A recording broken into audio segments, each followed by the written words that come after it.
الحمد لله رب العالمين والعاقبة للمتقين والصلاة والسلام على أشرف الأنبياء والمرسلين وبعد.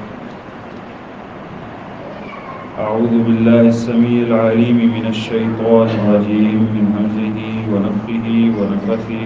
بسم الله الرحمن الرحيم. سورة أنزلناها وفرضناها وأنزلنا فيها آيات بينات لعلكم تذكرون. اللهم صل على محمد وعلى آل محمد كما صليت على إبراهيم وعلى آل إبراهيم إنك حميد مجيد. اللهم بارك على محمد وعلى آل محمد كما باركت على إبراهيم وعلى آل إبراهيم إنك حميد مجيد. رب اشرح لي صدري ويسر لي أمري واحلل عقدة من لساني يفقهوا قولي. اللهم انفعنا بما علمتنا وعلمنا ما ينفعنا وزدنا علما.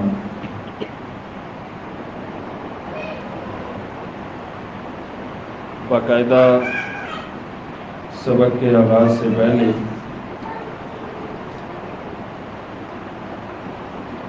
میں آپ کو ایک واقعہ سنانا چاہتا ہوں جو کہ ہمارے ایک ناپسندیدہ ملک کا واقعہ ہے، لیکن کچھ لحاظ سے ہمارے لیے سبق آموز ضرور ہے۔ پچھلے دنوں میں انٹرنیٹ کی یہ جو ایپس ہوتی ہیں واٹس ایپ میں کسی مجموعہ میں ایک رپورٹ پڑھ رہا تھا، اس میں امریکہ کے حوالے سے ایک واقعہ لکھا ہوا تھا کہ امریکہ میں کسی جگہ پر ایک شاپنگ مال کے مالک نے یہ اعلان کیا کہ میرے شاپنگ مال میں فلاں تاریخ کو اتنے بجے سے اتنے بجے تک، یعنی وہ کچھ چند منٹ کا دورانیہ تھا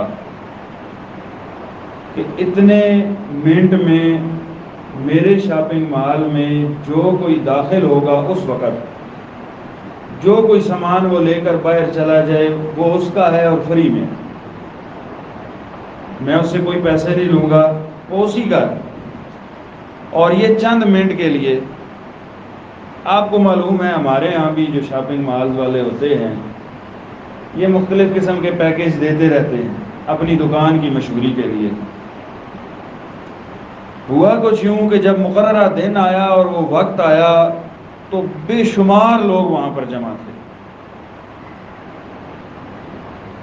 اور جیسے ہی گھنٹی بجی ایک ہڑبونک سی مچ گئی اور لوگ ایک دوسرے کو دھکیلتے ہوئے اندر داخل ہو گئے، آپس میں ٹکرا رہے ہیں، الجھ رہے ہیں۔ اب جس کے ہاتھ میں جو آ رہا ہے وہ اٹھانے کی کوشش کر رہا ہے۔ اب کبھی کوئی کھانے کے حوالے سے کوئی چیز اٹھاتا ہے، پھر اس کو چھوڑ کے الیکٹرانکس کو اٹھاتا ہے، کبھی کس چیز کو۔ اندر باہر آنے جانے میں مسائل ہو رہے ہیں، وقت گزر رہا ہے۔ جیسے ہی گھنٹی بجی کہ اب وقت ختم ہو چکا ہے اور دروازے بند ہو گئے، جو اندر تھے وہ اندر رہ گئے، آخری بندہ جو باہر نکلا تھا وہ نکل رہا تھا، دروازہ بند ہو گیا اور وہ باہر آ چکا تھا۔ وہ تھا اس نے شاپنگ مال کی ٹرالی کے اوپر ایک فریزر رکھا ہوا تھا، فریج، اور وہ باہر نکلا اور بس گر گیا، سانس اس کو چڑھی ہوئی ہے، پھولی ہوئی ہے۔ جب اس سے اتنا تھکن دیکھی گئی اور پھر وہ تھوڑی دیر بعد اٹھ کے اپنے سامان کے پاس پہنچا اور اس کے سامان کو دیکھا گیا تو اس دورانیے میں تھوڑے سے وقت میں اس نے تقریباً $30,000 کا سامان جو ہے نا وہ نکال لیا تھا، اور سب سے زیادہ سامان اسی نے نکالا۔ اور میڈیا والے نے اس سے پوچھا کہ آپ اس حوالے سے یعنی آپ بڑے، وہ بار بار کہہ رہا تھا کہ میں اپنے پلان میں کامیاب ہو گیا، تو یہ آپ کیا کہہ رہے ہیں؟ تو اس نے کہا کہ جس دن یہ اعلان ہوا ہے کہ اس بندے نے کہا کہ میرے شاپنگ مال میں فلاں دن فری سروس ہوگی اتنے ٹائم، تو اس دن سے میں روزانہ اس شاپنگ مال میں آتا تھا، باہر کا جائزہ لیتا تھا، باہر جگہ دیکھتا تھا کہ مجھے سامان کہاں پہ رکھنا چاہیے نکال کے سیف جگہ، پھر میں اس کے دروازوں کو دیکھتا تھا، رش والی جگہوں کے حوالے سے دیکھتا تھا کہ کون سی جگہ کم رش والی ہو سکتی ہے، اور پھر چیزوں کو دیکھتا تھا کون سی چیز کہاں پر پڑی ہے، مہنگی مہنگی چیزیں میں نے ذہن میں رکھی ہوئی تھیں، اور میں نے ٹائم کے حساب سے اپنے آپ کو سیٹ کیا ہوا تھا کہ میں نے اتنی چیزیں نکالنی ہیں، آخری چیز جو میرے منصوبے میں تھی وہ یہی فریج تھی، اور دیکھو میں نے یہ بھی نکال لی۔ بات کرنے کا مقصد یہ ہے کہ یہ دنیا کے پیکیجز ہیں، ان میں بھی آپ صحیح معنوں میں فائدہ تبھی اٹھا سکتے ہیں جب آپ صحیح معنوں میں ان کی منصوبہ بندی کر لیں۔ تو اس دنیا میں ہمارے لیے مسلمانوں کے لیے ایک بہت بڑا پیکیج یہ رمضان کا مہینہ ہے۔ جنت کے دروازے کھلے ہوئے ہیں، جہنم کے دروازے بند کیے جا چکے ہیں، شیطانوں کو جو ہمیں بہلاتے تھے پھسلاتے تھے ان کو جکڑ دیا گیا ہے۔ اب نیکیوں کے دروازے کھلے ہیں، ایک ایک نیکی پہ دورہ 3 گنا 10 700 گنا تک اجر ہے، اور یہ بڑا شاندار قسم کا پیکیج ہے جو اللہ تعالیٰ نے ہمیں دیا ہے۔ صرف کمزوری یہ ہے کہ جس طرح اس شاپنگ مال کے باہر بے شمار لوگ کھڑے تھے لیکن فائدہ چند ایک نہیں اٹھایا، رمضان کا چاند آنے کے بعد بے شمار لوگوں کے ذہن میں ہمارے دلوں میں یہ تھا ہم یہ جو ہے وہ نیکیاں کریں گے لیکن منصوبہ بندی نہ ہونے کی وجہ سے ہم بہت کم نیکیاں کر پاتے ہیں۔ اس لیے اپنے آپ کو مینٹین کریں، اس مہینے کے اندر تلاوت کا شیڈول بنائیں، اذکار کا شیڈول بنائیں، نوافل کا شیڈول بنائیں، تراویح کے حوالے سے اپنے کاروبار کو کیسے مینٹین کرنا ہے، کتنا وقت میں نے دکان پہ دینا ہے، کام کو دینا ہے، کتنا وقت میں نے اذکار کو دینا ہے، کتنا وقت میں نے قرآن کو دینا ہے، کون سے میں نے صدقہ و خیرات کرنے ہیں، اپنی افطاری کا شیڈول، سحری کا شیڈول، افطاری سے پہلے دعا بڑی قیمتی ہے، افطاری سے پہلے اگر روزے دار دعا کرے اللہ تعالیٰ اس دعا کو رد نہیں کرتا۔ جو 3 لوگوں کی مشہور دعائیں ہیں جن کو اللہ تعالیٰ رد نہیں فرماتے ان میں سے ایک یہ بھی ہے، تو کم از کم 60 دعائیں تو روزانہ ہماری ایک دعا ہونی چاہیے نا، 60 دعائیں تو ایسی ہوں جو ہماری مقبول دعائیں ہیں، تو روزانہ ہم دعا کریں، ان میں سے 60 دعائیں قبول تو ہونے والی ہیں انشاءاللہ۔ تو بھئی اپنی حاجات کو ذہن میں رکھ کر لمبی لمبی دعائیں اللہ تعالیٰ سے کرنی ہیں، اور ذہن میں یہ بات بٹھا لیں، کام یہ کرنا ہے کہ ہمارے رمضان میں شیڈول ایسا ہوتا ہے، پہلے دن مسجد بھری ہوتی ہے تراویح میں، پھر دوسرے دن کچھ لوگ کم ہوتے ہیں، تیسرے دن 4-5 دنوں کے بعد پھر روٹین کے نمازی ہوتے ہیں، اور آخری عشرے میں جو سب سے قیمتی ہے اس میں تو ہم بازاروں میں ہوتے ہیں کیونکہ ہم نے شاپنگ کرنی ہوتی ہے۔ یہ تو کرونا کی برکت سے پچھلے سالوں میں ہم بازار بند ہوتے ہیں تو کچھ نہ کچھ معاملہ پھر بھی پہلے کی بنسبت کم بازار آباد ہوتے ہیں۔ تو یہ چیز ذہن میں رکھیں، نبی کریم صلی اللہ علیہ وسلم کا جو اسوہ اور نمونہ ہے وہ یہ ہے کہ آپ عبادات جذبات کے ساتھ شروع کرتے تھے، لیکن ہر آنے والا دن آپ کا عبادات میں بہتر ہوتا تھا رمضان میں، یہاں تک کہ آخری عشرے میں حدیث میں کیا آتا ہے، تیز ہوا کی طرح آپ چلتے تھے عبادات کی طرف۔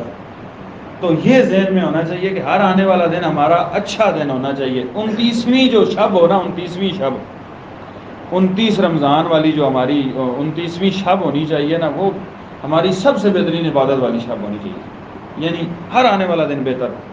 تو یہ تو ایک بات تھی اس لحاظ سے کہ رمضان ہمیں جو ہے نا وہ تنظیم کے ساتھ ترتیب کے ساتھ گزارنا چاہیے۔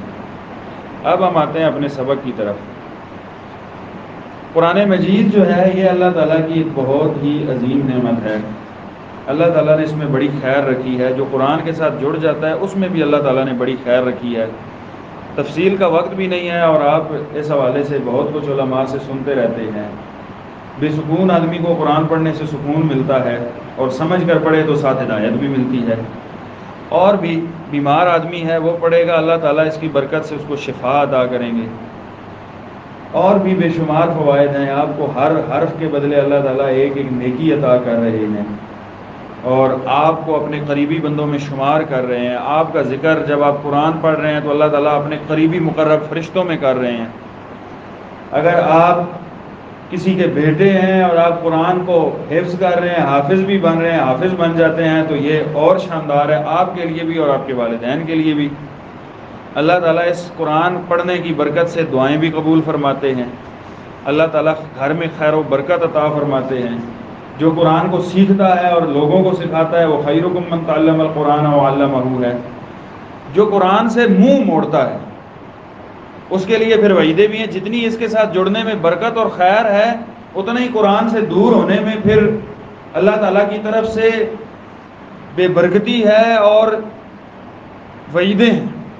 اللہ تعالیٰ نے یہ سورہ طٰہٰ میں فرمایا ہے وَمَنْ أَعْرَضَ عَنْ ذِكْرِي فَإِنَّ لَهُ مَعِيشَةً ضَنْكًا, کہ جو ہمارے ذکر سے مراد یہاں پر قرآن ہے, جو ہمارے قرآن سے منہ موڑے گا تو اس کے لیے قبر تنگ کر دی جائے گی.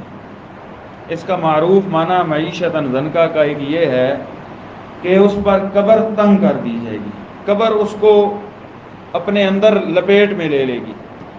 اور دوسرا معنی جو معروف لفظی معنی اگر کیا جائے تو وہ یہ بھی ہے کہ اس کے لیے کاروبار, اس کا رزق تنگ کر دیا جاتا ہے, روزی اس کی تنگ کر دی جاتی ہے, دنیا کے اندر وہ مشکلات کا شکار ہو جاتا ہے. ہمیں بھی دیکھنا چاہیے کہ میرے اوپر تنگیاں ہیں, کہیں اس کی وجہ قرآن سے دوری تو نہیں ہے. وہ جس طرح ہمارے ہاں معروف ہوتا ہے نا حفاظ کے بارے میں, جو لوگ پورا سال قرآن جو حفاظ نہیں پڑھتے اور رمضان میں پھر پڑھتے ہیں تو ہم لوگ مزاح میں ان کو کہہ رہے ہوتے ہیں کہ یہ رمضانی حافظ ہیں. اسی طرح کہیں ہم بھی رمضانی قرآن پڑھنے والے تو نہیں ہیں. رمضان آیا تو قرآن پڑھا ایک دفعہ دو دفعہ جتنی توفیق ہوئی, اور پھر 11 مہینے قرآن کو ہاتھ نہیں لگایا, تو یہ بھی بے برکتی ہے. وَنَحْشُرُهُ يَوْمَ الْقِيَامَةِ أَعْمَى, قیامت والے دن ہم اس کو اندھا کر کے اٹھائیں گے. قیامت والے دن اس کی نظر نہیں ہوگی, آنکھوں میں نور نہیں ہوگا. قال رب لم حشرتنی اعمی وقد كنت بصیرا, وہ کہے گا یا اللہ میں تو بڑا دیکھنے والا تھا, بڑی باریک چیزیں دیکھ لیتا تھا, دور دور دیکھ لیتا تھا, آج مجھے اندھا کر کے اٹھایا گیا ہے, اس کی کیا وجہ ہے؟ قال كذلك اتتك آیاتنا فنسیتها وكذلك اليوم تنسى. بھئی دنیا میں تیرے پاس تیرے گھر میں قرآن پڑا ہوا تھا الماری میں غلاف کے اندر لپٹا ہوا, تو نے اگر اس کو نکالا ہے تو قسم اٹھانے کے لیے نکالا ہے, اپنی تسلی دینے کے لیے, قرآن پہ ہاتھ رکھنے کے لیے, کبھی اس کو کھول کے پڑھا نہیں تھا. دنیا میں جو ہدایت کا نور تھا میرا بھیجا ہوا وہ تو نے نہیں اٹھایا, آج تجھے میں نے نور سے محروم کر دیا جو تیری بصارت ہے آنکھوں کی. تو اس لحاظ سے جو ہے نا وہ یہ قرآن اس کے ساتھ جڑنا ہے, اور اس نیت کے ساتھ جڑنا ہے کہ پورا سال انشاءاللہ اللہ تعالیٰ نے چاہا تو ہم قرآن کے ساتھ جو ہے وہ جڑے رہیں گے. یہ جو تفسیر سورت ہے سورۃ النور, یہ بڑی عظیم الشان سورت ہے, اس کے بڑے خصائص ہیں. یہ مدنی سورت ہے, مدینہ کے اندر نازل ہوئی تھی. اور یہ فرق تو آپ کو معلوم ہوگا مکی اور مدنی صورتوں میں کہ مکی وہ ہوتی ہیں جو ہجرت سے پہلے نازل ہوئی, کیونکہ ہجرت سے پہلے آپ کثرت سے مکہ میں ہی رہتے تھے تو ان کو مکی کہا جاتا ہے. اگرچہ مکہ سے باہر آپ کہیں گئے ہوئے تھے تب بھی کوئی صورت نازل ہوئی ہے تو وہ مکی شمار ہوتی ہے جو ہجرت سے پہلے نازل ہوئی. جو ہجرت کے بعد نازل ہوئی, آپ مدینہ میں تشریف لے آئے تو ان کو مدنی صورتیں کہا جاتا ہے. اگرچہ وہ کوئی بدر میں آیات اتری ہیں, کوئی عہد میں اتری ہیں, مدینہ سے باہر خیبر میں بھی اگر کوئی صورت اتری ہے تو چونکہ آپ اکثر مدینہ کے اندر رہے ہیں تو وہ ان کو مدنی صورتیں کہا جاتا ہے. تو یہ مدینہ کے اندر نازل ہوئی تھی, اور یہ 6 ہجری میں. مختلف اس کے بارے میں اقوال ہیں, زیادہ راجح قول 6 ہجری کا ہی ہے. غزوہ خندق ہوا تھا, اور غزوہ خندق کے بعد آپ صلی اللہ علیہ وسلم نے یہودیوں کے ساتھ لڑائی کے لیے غزوہ بنی مستلق کے نام سے جنگ کی تھی. غزوہ بنی مستلق سے واپس آتے ہوئے ایک بڑا دردناک قسم کا واقعہ جو تاریخ اسلامی میں محفوظ ہے وہ پیش آیا تھا, اور وہ یہ تھا کہ مومنوں کی ماں سیدہ عائشہ رضی اللہ تعالیٰ عنہ پر عبداللہ بن ابی منافق نے جو ہے وہ تہمت لگائی ایک واقعے کی آڑ میں, جیسا کہ وہ آگے سورہ نور میں آ رہا ہے. تو اللہ تعالیٰ نے سورہ نور میں سیدہ عائشہ رضی اللہ تعالیٰ عنہ کی برات بھی نازل کی تھی. تو اس صورت میں اور بھی بڑے خوبصورت مضامین ہیں جو اللہ تعالیٰ نے نازل فرمائے ہیں. اس کا نام جو سورہ النور ہے وہ اس وجہ سے ہے کہ قرآن میں اسی سورہ نور کی آیت نمبر 35 میں اللہ تعالیٰ نے ایک آیت میں فرمایا اللہ نور السماوات والارض. بڑا پیارا جملہ ہے یہ. قرآن کے خوبصورت ترین جملوں میں سے ایک جملہ یہ بھی ہے کہ اللہ نور السماوات والارض. اللہ تعالیٰ آسمانوں اور زمینوں کا نور ہے. تو اس نسبت سے اس کو سورہ نور جو ہے وہ کہا جاتا ہے. اس سورت کا جو ترتیب وائز نمبر ہے وہ 24 ہے اور اس کی کل آیات جو ہے وہ 64 ہیں. سورہ نور میں ایک تو مشہور یہ واقعہ ہے سید عائشہ رضی اللہ تعالیٰ عنہ والا، اس کو اصطلاح میں واقعہ افک کہتے ہیں. دوسرا اس میں اللہ تعالیٰ نے معاشرتی جو استحکام ہے نا، ہمارے معاشرے کے بنیادی اور ضروری مسائل ہیں جن کی وجہ سے ایک معاشرہ پرامن معاشرہ رہ سکتا ہے اور لوگوں کا رہن سہن بڑا اچھا ہو سکتا ہے، وہ مضامین اللہ تعالیٰ نے بیان فرمائے ہیں. مثلا گھر کے کیا آداب ہیں، گھر کا ماحول کیسا ہونا چاہیے، گھر میں آنے جانے کے کیا آداب ہیں، سلام وغیرہ کے متعلق بات ہوئی ہے، پردے کی بات ہوئی ہے، چار دیواری کے تحفظ کی بات ہوئی ہے، اسی طرح لوگوں کی عزتوں کی حفاظت کی بات ہوئی ہے، بدکاری اگر کوئی کرے گا تو اس کی سزا بیان ہوئی ہے، حدیں اللہ تعالیٰ نے جو ہے وہ بیان کی ہیں، اور فحاشی سے بچاؤ کے احکامات اللہ تعالیٰ نے بیان کیے. تو یہ بڑے اچھے مضامین ہیں سورہ نور کے اندر. اسی وجہ سے خواتین کے مسائل اس میں کثرت سے بیان ہوئے ہیں، کئی بڑے وضاحت کے ساتھ بیان ہوئے ہیں. سورہ نور میں، سورہ احزاب میں اور سورہ نساء میں اللہ تعالیٰ نے خواتین کے کئی سارے مسائل بیان فرمائے ہیں.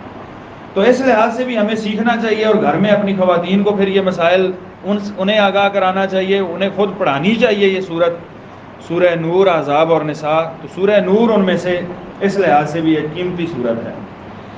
اس کے احکامات ضرور جو ہے وہ ہم سب کو معلوم ہونے چاہیے. اس کی ابتدا جو اللہ تعالیٰ نے فرمائی ہے بسم اللہ الرحمن الرحیم، سورۃ انزلناها وفرضناها وانزلنا فیها آیات بینات لعلکم تذکرون. مفسرین یہ کہتے ہیں کہ اس کی ابتدا کے اعتبار سے بھی یہ سورت بڑی خاص ہے، یعنی منفرد سورت ہے. جیسی ابتدا اللہ تعالیٰ نے سورہ نور کی فرمائی ہے نا، اس طرح کی ابتدا اور کسی سورت کی نہیں بیان.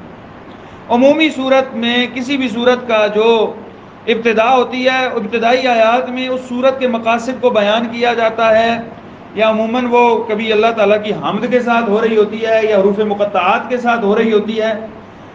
اس کی ابتدا کو اللہ تعالیٰ نے ایک بڑے عظیم الشان اور بڑے دبنگ انداز میں، تنبیہ والے انداز میں شروع کیا.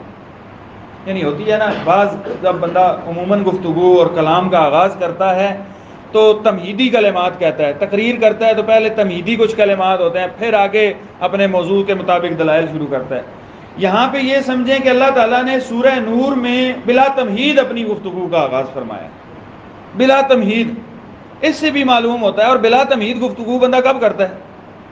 ہمارے ہاں کبھی کوئی کہتا ہے جی میں آج بھائی بڑا ایک کوئی خاص واقعہ ہو جاتا ہے تو کہتے ہیں بھائی میں بلا تمہید اصل مسئلے سے بات شروع کرتا ہوں، وقت نہیں ہے، اصل مسئلے سے بات شروع کرتا ہوں، تمہید نہیں کرتا، مسئلہ بڑا خاص ہے. ایسا ہی ہوتا ہے کہ نہیں ہوتا ہے؟ تو یہاں پر اس صورت میں جو احکامات بیان ہوئے ہیں وہ بڑے خاص احکامات ہیں، اہم احکامات ہیں. اس وجہ سے اللہ تعالیٰ نے بلا تمہید بات شروع کی ہے اور فرمایا سورۃ انزلناها وفرضناها وانزلنا فیها سورۃ، ہاذہ سورۃ، یہ ایک سورت ہے. ہاذہ معذوف مانیں گے نا گرامر کے اعتبار سے جب ترتیب کرتے ہیں، یہ ایک سورت ہے اور عظیم سورت ہے. انزلناها، اس کو ہم نے نازل کیا ہے. یہ جو اللہ تعالیٰ نے یہاں پر 3 دفعہ جو ہے نا وہ اپنی طرف نسبت کی ہے اس پہلی آیت کے اندر، اور جمع کسی کے ساتھ کی ہے. انزلنا، فرضنا اور پھر آگے انزلنا. یہ گرامر سے متعلقہ میں آپ کو ایک بات جو آپ کو بھی سمجھ آ جائے چلیں بتا دیتا ہوں کہ عربی میں جمع کے لیے علیحدہ صیغہ ہوتا ہے، جس طرح ہم اردو میں کہتے ہیں ہم سارے، اور اکیلے کے لیے کہنا ہو تو کیا کہتے ہیں میں، متکلم کا صیغہ واحد کا اور جمع کا. اللہ تعالیٰ نے اللہ تعالیٰ اکیلا ہے، اللہ تعالیٰ اکیلا ہے. اور عمومی اردو کی گفتگو میں بھی آپ دیکھتے ہیں کہ خطباء لوگ، علماء، اللہ تعالیٰ فرماتا ہے، اس طرح کہتے ہیں، فرماتے ہیں کم کہتے ہیں. دونوں طرح جائز ہے، لیکن توحید کے تقاضے کے پیش نظر اہل علم میں یہ ایک مختلف فی مسئلہ ہے. بعض اہل علم کہتے ہیں نہیں فرماتے ہیں آپ کہہ دیں، لیکن زیادہ اہل علم کہتے ہیں نہیں، اللہ تعالیٰ کی توحید کی وجہ سے فرماتا ہے، کہنے میں بھی اللہ تعالیٰ کی یہاں پر جو ہے وہ کوئی گستاخی نہیں ہو رہی، توحید کی وجہ سے فرماتا ہے۔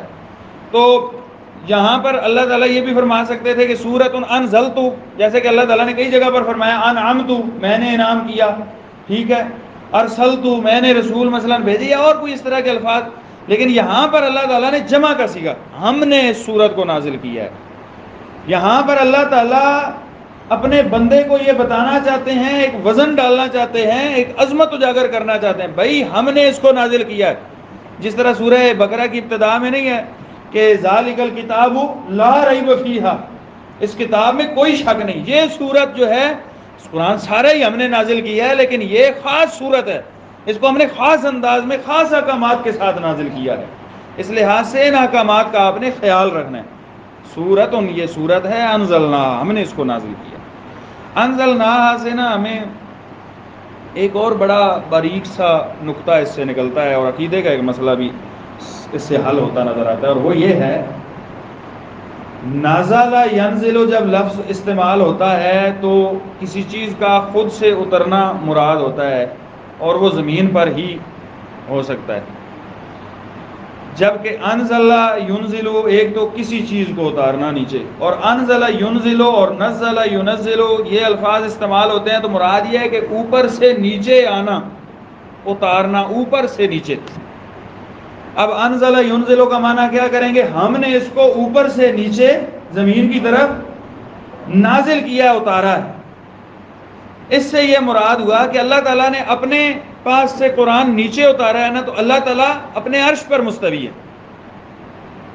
جس طرح ہم کہتے ہیں نا سبحان ربی الاعلی، سبح اسم ربک الاعلی، کہ اللہ تعالیٰ بلند ہے، الاعلی علو سے ہے، بلند ہے، اوپر ہے۔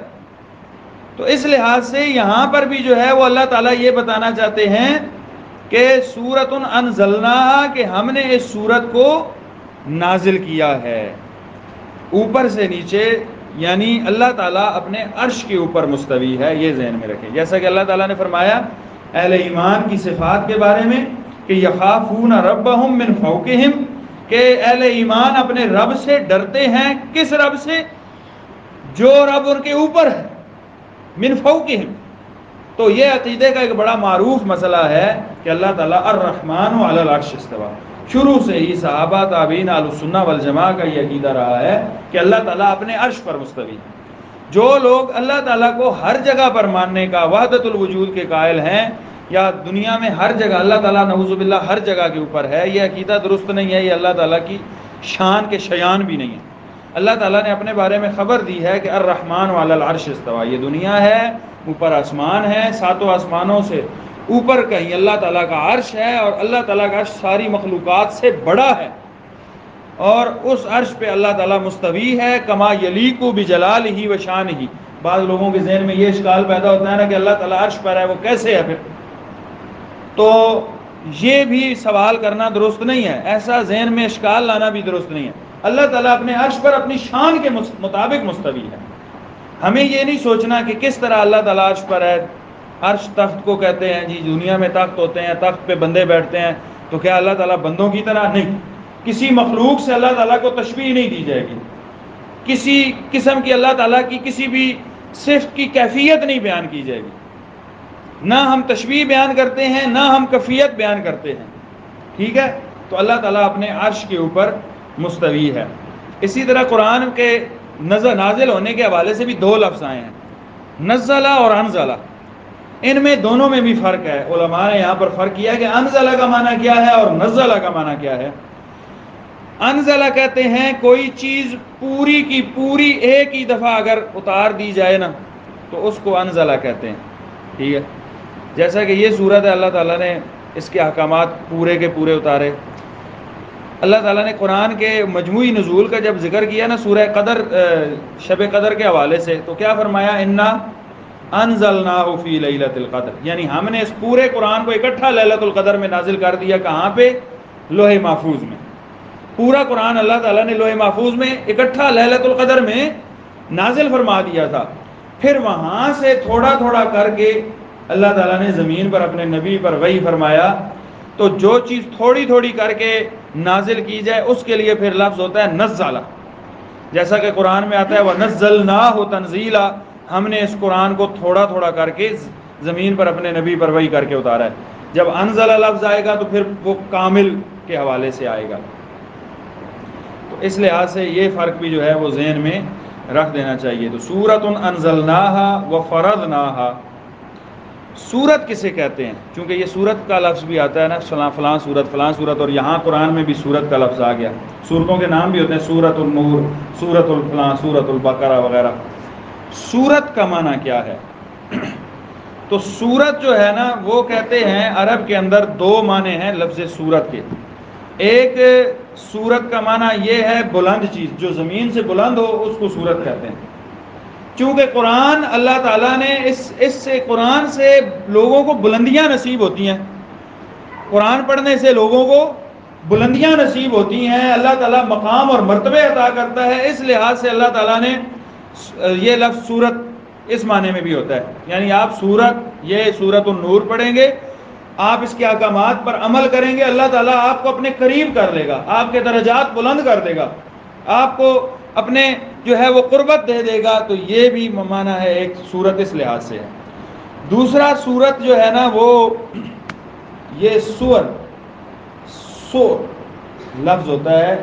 مثلا میں پانی پیتا ہوں تو میں گلاس میں پانی چھوڑ دیتا ہوں، کچھ حصہ بچا ہوا حصہ، باقی حصہ یا ایک کونا بھی کہہ لیں، تو اس لحاظ سے کسی چیز کا ایک ٹکڑا، اس کو بھی سورت کہتے ہیں۔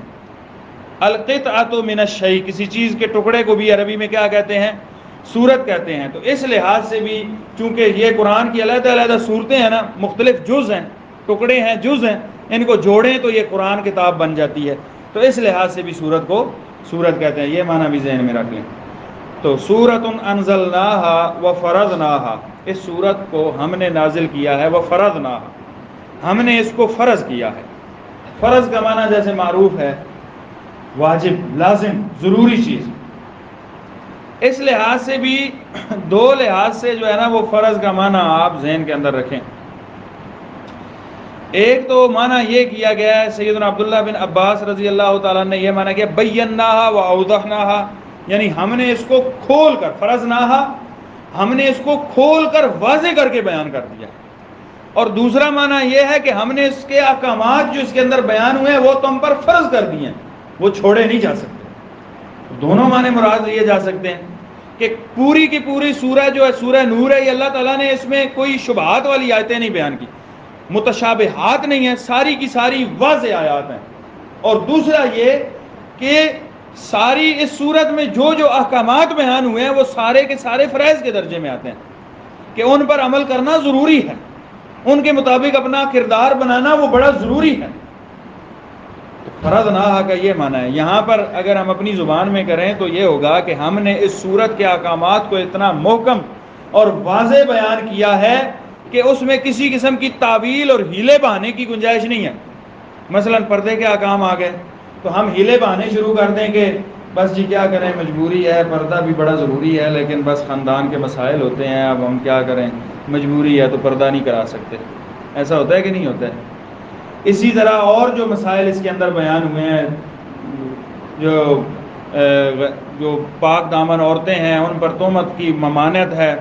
اسی طرح مثلا اب مجلس گرم ہے تو ہم تعویل نکال کے کوئی نہ کوئی کسی خاتون کے بارے میں، کسی لوگ بندے کے بارے میں باتیں کرنا شروع کر دیں، اس پر تہمتیں لگانا شروع کر دیں، اور جو بیان ہوئے ہیں۔ تو بھائی یہ سورت وفرضناها، ہم نے سورت کو اتنا محکم بیان کیا ہے کہ اس میں کسی قسم کی تعویل کی اور ہیلے بہانے کی گنجائش نہیں ہے۔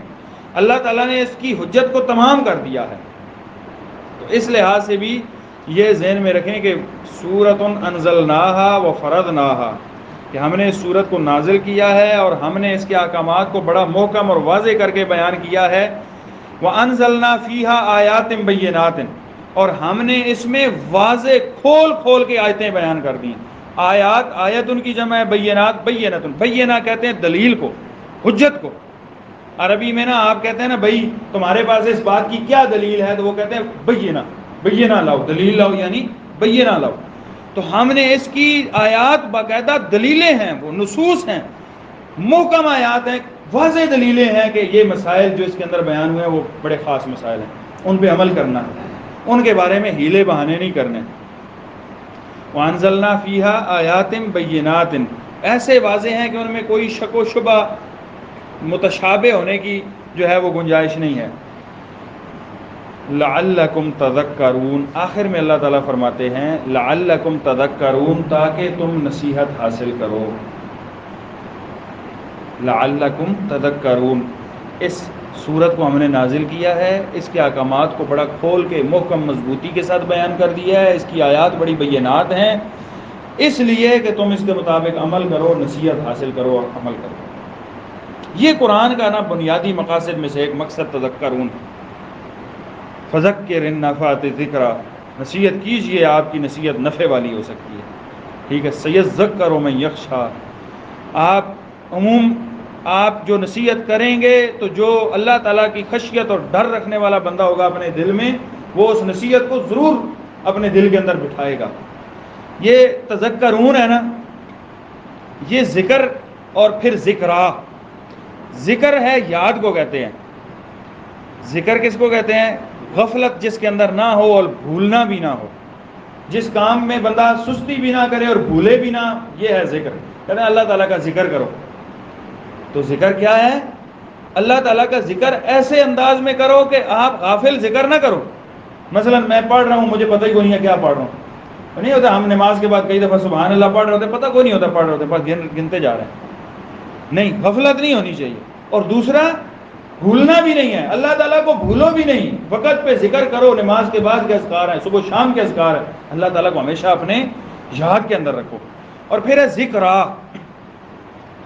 یاد دہانی، نصیحت والی یاد دہانی، یعنی جو چیز ذہن کے اندر بیٹھ جائے، ایک بندے کے ذہن میں مضبوطی سے کوئی چیز راسخ ہو جائے، اور پھر جب وہ اور بیٹھے گی کیسے؟ جب سمجھ آ جائے گی، بیٹھ جائے اور پھر بندہ اس پہ عمل کرنا شروع کر دے، وہ اتنی مضبوط اور واضح بات ہونا کہ وہ بات خود آپ کے ضمیر کو جھنجھوڑے اور کہے کہ اس پہ عمل کرنا۔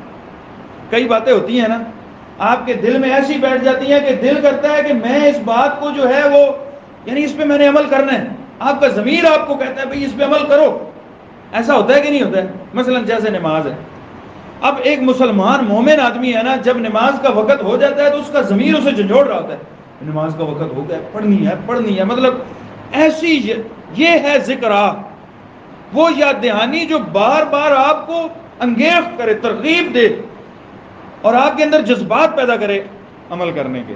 تو یہ بات نا آج کے بعد اس سورت کو جب ہم پڑھ رہے ہیں تو ذہن میں رکھنا ہے کہ یہ چیز مجھے جو ہے نا وہ بار بار انگیخت کرے، ان مسائل پہ میں نے عمل کرنا ہے۔ آپ کا گھرانہ بھی خوشیوں سے بھر جائے گا، آپ معاشرے کے ایک اچھے فرد بھی ہو جائیں گے، کل اللہ تعالیٰ کے ہاں بھی سرخرو ہو جائیں گے۔ اب میں نا آخر میں ایک واقعہ آپ کے سامنے رکھنا چاہتا ہوں اور پھر ہم اپنی بات کو اختتام کی طرف لے کے جاتے ہیں۔ وہ واقعہ یہ ہے، یعنی لوگ جو ہے نا وہ ہمارے سلف صالحین نے وہ قرآن سنتے تھے، احکامات سنتے تھے، دین سنتے تھے، پھر وہ کیسے نصیحت حاصل کرتے تھے اور کیسے اس پر عمل پیرا ہو جاتے تھے۔ یہ گزشتہ دنوں میں نے واقعہ پڑھا ہے، پہلے سنا ہوا تھا، پھر میں نے خود اس دن میں مطالعہ کر رہا تھا ایک موضوع کے لیے، تو میرے موضوع سامنے یہ جو ہے نا وہ واقعہ آ گیا۔ سیدنا عبداللہ بن عمر رضی اللہ تعالیٰ، یہ کتاب الزہد ہے امام ابو داؤد رحمہ اللہ تعالیٰ کی، اس میں یہ واقعہ موجود ہے۔ قصر العمل ایک کتاب ہے امام ابن ابی الدنیا رحمہ اللہ کی، اس میں بھی موجود ہے، اور بھی کچھ کتابوں میں موجود ہے۔ شعب الایمان امام بہقی رحمہ اللہ کی کتاب میں صحیح تفصیل کے ساتھ موجود ہے۔ سیدنا عبداللہ بن عمر رضی اللہ تعالیٰ عنہ کے بارے میں ان کے شاگرد امام نافع کہتے ہیں کہ ایک دفعہ سیدنا عبداللہ بن عمر رضی اللہ تعالیٰ عنہ مدینہ سے باہر سفر پر نکلے، ان کے کچھ شاگرد بھی ان کے ساتھ تھے۔ جب تھوڑی دور گئے تو کھانے کا وقت ہو گیا، تو ایک جگہ پہ ٹھہر گئے ہم لوگ، تو شاگردوں نے نا استاد جی کے لیے دسترخوان لگایا، کھانا اوپر رکھا کہ استاد جی آئیں اور اب کھانا کھائیں۔ سیدنا عبداللہ بن عمر رضی اللہ تعالیٰ عنہ جب دسترخوان پر بیٹھ گئے تو ادھر ادھر دیکھا، یار ہمارے کھانے میں نا کوئی غریب مسکین بندہ بھی شامل ہونا چاہیے۔ صحیح بخاری میں آتا ہے کہ سیدنا عبداللہ بن عمر رضی اللہ تعالیٰ عنہ کھانا تب تک نہیں کھاتے تھے جب تک کہ اپنے ساتھ کسی مسکین کو نہیں بٹھا لیتے، کوئی غریب بندہ، مسکین آدمی، محتاج قسم کا بندہ اس کو بلاتے اپنے دسترخوان پہ بٹھاتے اور اس کو ساتھ کھانا کھلایا کرتے. اچھا اس حوالے سے بھی ایک بڑا زبردست واقعہ نا آتا ہے. کسی محلے کی خاتون نے سیدنا عبداللہ بن عمر رضی اللہ تعالیٰ عنہ کی گھر والی کو نا ایک دن شکایت کی, تو اپنے گھر والے کا خیال نہیں رکھتی ہے. انہوں نے کہا بھائی میں نے کیا کیا, کیا خیال نہیں رکھتی؟ تو ان کو کھانا صحیح نہیں کھلاتی ہے. کھانا تو میں کھلاتی ہوں, ان کی عبادت ہے کہ وہ میں ان کے سامنے کھانا رکھتی ہوں, وہ کوئی بندہ لے آتے ہیں غریب مسکین اپنے ساتھ بٹھاتے ہیں, اس کو بھی کھلاتے ہیں, تو اس لحاظ سے وہ خود تھوڑا کھاتے ہیں, اس کو زیادہ کھلاتے ہیں. تو بہرحال جب یہ خاتون نے شکایت سنی نا, آپ کو پتہ ہے ویسے بھی جو شادی شدہ حضرات ہیں وہ جانتے ہیں کہ جو بیویاں ہوتی ہیں یہ اس حوالے سے بڑی سینسٹیو ہوتی ہیں کہ گھر والوں کا خیال رکھنا ہے, تو یہ کھانا وغیرہ کا اور ایسی چیزیں, تو بالخصوص کوئی بات کر دے تو پھر تو بات نہیں سنی جاتی. اس نے نا خاتون نے اس طرح کیا اللہ کی بندی نے کہ دوسرے دن کھانا اس نے پکایا اور جو مسکین روزانہ جس کو وہ بلا لاتے تھے نا محلے سے, اس کے گھر میں بھجوا دیا کہ تو ادھر کھا اور یہ ادھر کھا لیں گے. اب سیدنا عبداللہ بن عمر رضی اللہ تعالیٰ بیٹھ گئے, ہاں بھائی بلاؤ اس بندے کو جس کے ساتھ میں نے کھانا کھانا ہے. وہ کہنے لگی کہ اب یہ ہے کہ اس کا کھانا میں نے اس کے گھر میں پہنچا دیا, وہ ادھر کھا لے گا, آپ ادھر اپنے سکون سے کھانا کھائیں. تو سیدنا عبداللہ بن عمر رضی اللہ تعالیٰ نے اس نے کھانا نہیں کھایا. کہا میں نہیں کھانا کھاؤں گا, مجھے تو عادت ہے, میں تو مسکین کو ساتھ بٹھا کے کھانا کھلاتا ہوں. تو اب وہ ادھر ادھر دیکھا کہ اب سفر ہے نا, سفر میں تو ضروری نہیں ہے کہ استاد کو مسکین ہو, لیکن اچانک دیکھا قریب سے نا ایک چرواہا بکریاں لے کے جا رہا ہے, وہ بکریاں لے کے چرانے کے لیے جا رہا ہے. اسے آواز دی کہ چرواہے ادھر آ بھائی, ہلم یا رائی, ہلم یا رائی, اے چرواہے ادھر آ جا, ادھر آ جا. وہ باس آ گیا, اس نے سلام کہا, اس نے کہا جی حکم کریں. اسے نہیں پتا تھا یہ عبداللہ بن عمر صحابی ہیں, کون ہے تھا, وہ بھی بہرحال مسلمان تھا لیکن دوسرا علاقہ تھا. کہنے لگے کہ بھائی آؤ ہمارے ساتھ دسترخوان کے پہ بیٹھ کے نا کھانا کھاؤ. اس نے کہا جی میں تو کھانا کھا لیتا لیکن میرا تو روزہ ہے, میں تو روزے سے ہوں. اس لیے سیدنا عبداللہ بن عمر رضی اللہ تعالیٰ نے پورا اس کو پیر سے جو ہے نا وہ سر تک دیکھا. کہا اللہ کے بندے اتنی شدید گرمی ہے اور اتنی شدید گرمی میں تو نے روزہ رکھا ہوا ہے نفلی, اور پھر تو کام بھی آیا ہوا ہے, بکریاں چرا رہا ہے, پہاڑیوں پہ اتر چڑھ رہا ہے, عجیب ہی آدمی ہے بھائی, تو روزہ رکھ کے اتنا کام بھی کر رہا ہے, بڑا تیرا جگر ہے. اس نے کہا جی بس میں روزہ رکھتا ہوں, روزہ اللہ کے لیے رکھنا ہے, کمانا اپنے لیے ہے, کام کرنا ہے, کام میری ڈیوٹی ہے, وہ اللہ کے لیے میری ڈیوٹی ہے, یہ میری اپنے پیٹ کے لیے ڈیوٹی ہے, دونوں کر رہا ہوں. سیدنا عبداللہ بن عمر رضی اللہ تعالیٰ نے نہ سوچا, بہت روایت کے الفاظ ہیں کہ ذرا اس کا امتحان لیتے ہیں, ذرا دیکھیں تو صحیح کتنا تقوی والا بندہ ہے. روزے کا بھی ایک جو ہے وہ نتیجہ کیا ہے, مقصد کیا ہے, لعلکم تتقون, تقوی. اس بندے کا بھی روزہ تھا, ہمارا بھی آج روزہ ہوتا ہے, ذرا چیک کرتے ہیں. کہا یار بات سنو, تمہارے پاس اتنی ساری بکریاں ہیں, تو اس طرح کرتے ہیں کہ تم ایک بکری ہمیں بیچ دو, ہم بکری ذبح کریں گے, اس کا گوشت پکائیں گے, تمہیں اس کا گوشت بھی دیں گے اور بکری کی قیمت بھی دیں گے, پیسے بھی مل جائیں گے اور گوشت بھی مل جائے گا. گوشت کے ساتھ افطاری کر لینا اور پیسے جیب میں ڈال لینا. شام کو جب اپنے مالک کے پاس جاؤ گے, وہ بکریاں گنے گا تو اسے کہہ دینا بھی بکری کو بھیڑیا کھا گیا. عموماً اس دور میں کھا جاتے تھے نا, تمہارے پاس خرچے کے پیسے بھی آ جائیں گے, کھانا بھی آ جائے گا. ایسا ہوتا ہے کہ نہیں ہوتا ہے, کئی روزے دار دن کو دھوکہ فراڈ کر کے جیب میں ڈالا, شام کو اسی سے افطاری کر لی, تو گوشت بھی کھا لو گے, پیسے بھی آ جائیں گے اور تمہارا کام بھی بن جائے گا, ہمارا کام بھی بن جائے گا. وہ بندہ نا بڑا اللہ کا نیک بندہ تھا. اس نے جیسے یہ بات سنی نا, وہ الٹے پاؤں وہاں سے بھاگ پڑا اپنی بکریوں کی طرف. بھاگتے بھاگتے وہ کہہ رہا تھا, آپ مجھے یہ تو کہہ رہے ہو کہ مالک کو کہہ دینا, مالک نہیں دیکھ رہا, مالک کو کہہ دینا کہ تمہاری بکری کو بھیڑیا کھا گیا. فَأَيْنَ اللَّهُ أَيْنَ اللَّهُ, کل اللہ کو کیا جواب دوں گا, اللہ کو کیا بتاؤں گا؟ کل جب اللہ تعالیٰ پوچھے گا تو مجھے بتائیں, میرا رب نہیں دیکھ رہا, کوئی اللہ تعالیٰ سے چھپنے والی جگہ بھی بتا دو تو میں بکری کو بیچ دوں, اللہ کدھر جائے گا؟ یہ ہے تقوی. تقوی کی انتہا. تقوی کیسے کہتے ہیں؟ تقوی یہ ہوتا ہے کہ آپ کو نیکی کا موقع ملے نا, حد درجہ آپ کی کوشش ہو کہ یہ نیکی میں نے کرنی ہے. ہماری طرح نہیں, ہمیں کوئی نیکی کا موقع ملتا ہے, حد درجہ یہ کوشش ہوتی ہے بھئی مولوی صاحب جائز ہے، مستحب ہے، سنت ہے یا فرض ہے؟ ایسا ہی ہوتا ہے نا، جائز ہے، سنت ہے، سنت تک تو ہمارے پاس بات سنت ہی ہے نا جی، کیا کر لیں، خیر ہے، نبی کرے تو کوئی مسئلہ تو نہیں ہے۔ فرض ہے تو اب مجبوری بن جاتی ہے، پھر جا کے ہم تقویٰ ایسے نہیں کہتے۔ تقویٰ یہ ہوتا ہے کہ چھوٹی سی چھوٹی نیکی کو، لا تحقرن من المعروف شیئا، چھوٹی سی چھوٹی نیکی کو بھی کر گزرنے کا جذبہ ہوتا ہے۔ اور پھر یہ ہے کہ چھوٹے سے چھوٹے گناہ سے بھی بچنے کی کوشش کرنی ہے۔ موقع ملتا ہے بندے کو، جیسا کہ یہاں پر امتحان سیدنا عبداللہ بن عمر لے رہے ہیں، کئی دفعہ اللہ تعالیٰ امتحان لے رہا ہوتا ہے کہ ذرا تک دیکھیں نا میرا بندہ کتنی میری بندگی کرتا ہے، اس کے اندر کتنا تقویٰ ہے۔ وہ تقوی کا امتحان تو ہمارا عید والے دن ہی ہو جاتا ہے نا، روزے ختم ہوئے عید والے دن ہی تقوی کا امتحان ہی ہو رہا ہوتا ہے، اور ہمارا تقویٰ جو ہے وہ لیرو لیر گلیوں میں پڑا ہوتا ہے۔ ایسا ہی ہوتا ہے کہ نہیں ہوتا ہے بھائی؟ تقویٰ جو ہے نا یہ بڑی ایک ایمان کی ایک بڑی کیفیت ہے، ایمانی قسم کی، اس پہ بھی کبھی انشاءاللہ بات کریں گے۔ تو وہ نوجوان جو ہے وہ چل بھاگ گیا۔ سیدنا عبداللہ بن عمر رضی اللہ تعالی عنہ نے جب یہ بات دیکھی، سفر پہ گئے، واپس پھر مدینے آئے، مدینے میں آ کے سب سے پہلے اس مالک کے پاس گئے، اسے کہا بھائی تیری بکریاں بھی میں نے خریدنی ہیں اور تیرا غلام بھی میں نے خریدنا ہے۔ اس مالک نے بیچا، اسے تو نہیں پتہ تھی اصل بات، اس نے بیچ دیا۔ سیدنا عبداللہ بن عمر رضی اللہ تعالیٰ نے اپنے پیسوں سے بکریاں بھی خریدی، غلام بھی خریدا، اور اس نوجوان کو پھر بلایا اور اسے کہا کہ جا تو آزاد ہے اور یہ بکریاں بھی تیری ہیں۔ اللہ تعالیٰ نا بندے کا پھر کام کرتا ہے۔ ہم ظاہری طور پر دیکھتے ہیں نا یہ پیسے آ رہے ہیں، بس یہ کہیں نکل گئے تو پھر پیسے نہیں آنے والے۔ کبھی کبھی آپ تھوڑے سے پیسے جو غلط طریقے سے آ رہے ہوتے ہیں ان کو چھوڑ دیں، اللہ تعالیٰ کی حکمت یہ ہوتی ہے کہ آپ کو اس کے بدلے میں بڑے پیسے اللہ نے دینے ہیں، بڑی آسانیاں دینی ہیں۔ وہ ساری زندگی غلام ہی رہتا نا، اگر وہ بکری بیچ دیتا پیسے تو آ جاتے، لیکن ساری زندگی غلام رہتا کہ نہ رہتا؟ اور پیسے کتنے آتے؟ ایک بکری کے آتے، ایک بکری کے پیسے آنے تھے اور ساری زندگی اس نے غلام رہنا تھا۔